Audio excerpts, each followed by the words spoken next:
No amanhecer da humanidade, é despertado junto a ela uma forte necessidade de sobrevivência. Na era pré-histórica, os homens eram nômades e coletores. Para sobreviver, desenvolveram valências físicas. Precisavam ser fortes, velozes e resistentes para fugir, caçar, se defender e tudo mais para garantir a sobrevivência da espécie. A inteligência humana e estrutura física lhe permitiram que pudesse criar ferramentas. Com o passar dos tempos, o homem dominou técnicas rudimentares de agricultura e domesticação de animais, dando início ao processo de fixação em determinados locais.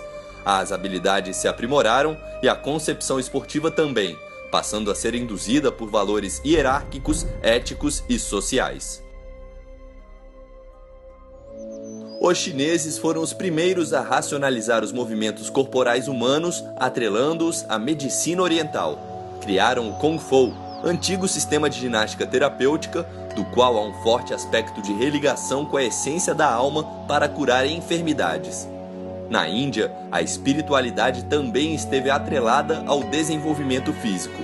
A yoga, criação indiana, integra os aspectos físico, intelectual e emocional do ser. Além do yoga, foi na Índia que nasceu a base do que hoje conhecemos como jiu-jitsu. O Egito foi a nação que na antiguidade conquistou um alto grau de aperfeiçoamento esportivo. Suas práticas eram bastante diversificadas e os treinamentos rigorosos, visando as batalhas e as guerras constantes que enfrentava. Já na Grécia, o exercício físico era instrumento de formação moral e espiritual por conta do culto aos seus deuses. Foi lá que nasceu os Jogos Olímpicos, criados para homenagear Zeus, a maior divindade do Olimpo. Na primeira edição dos Jogos, por volta de 776 a.C., houve somente a prova da corrida de 192,27 metros, disputada e vencida por Coroebus de Elis, o cozinheiro reconhecido como o primeiro campeão olímpico. Depois da 13ª edição, outras modalidades foram inseridas. Para participar, era necessário ser homem e cidadão livre. As mulheres não podiam nem participar nem assistir, com risco de punição com a morte, caso fosse casada. Como nos tempos atuais, os Jogos Olímpicos eram realizados de 4 em 4 anos, mas com o domínio do Império Romano sobre a Grécia a partir do ano 144 a.C., começou o declínio das Olimpíadas na Era Antiga. A Igreja viu os Jogos como um culto a divindades pagãs, até serem proibidos de vez por questões religiosas. Com a queda do Império Romano, houve também o fim dos esportes de espetáculo. Já a Igreja continuou forte e foi a principal propagadora da ideia de que o culto ao físico negligencia o culto ao espírito, assim contaminando a alma. Mesmo assim, existiram manifestações de educação física, porém elas não eram difundidas, somente toleradas.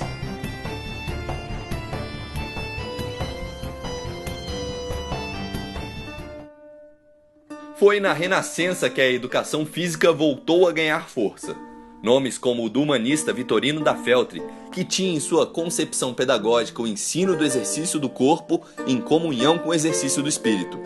Petrus Paulus Vergérius, que adotou o modelo espartano de educação que inseriu os alunos em fortes programas de atividades físicas.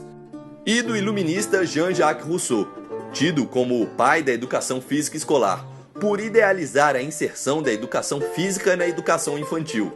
Todos eles ajudaram a resgatar valores perdidos desde a antiguidade.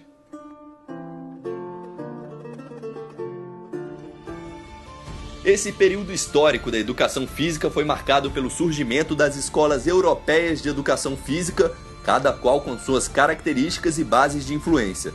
As principais foram a escola alemã, que foi o berço da ginástica olímpica atual, a escola nórdica, que promoveu o desenvolvimento harmônico e racional, a progressão pedagógica da ginástica e a alegria nas aulas. A escola francesa, que preconizou o método natural e difundiu globalmente a ginástica calistênica, ou calistenia, destinada à população mais necessitada, que foi amplamente praticada no Brasil até a década de 70. Isso sem falar na escola inglesa, baseadas nos jogos e esportes, que incorporou o esporte no âmbito escolar com uma conotação educativa. Os ingleses sistematizaram as regras ou criaram diversos esportes, como o futebol e o rugby.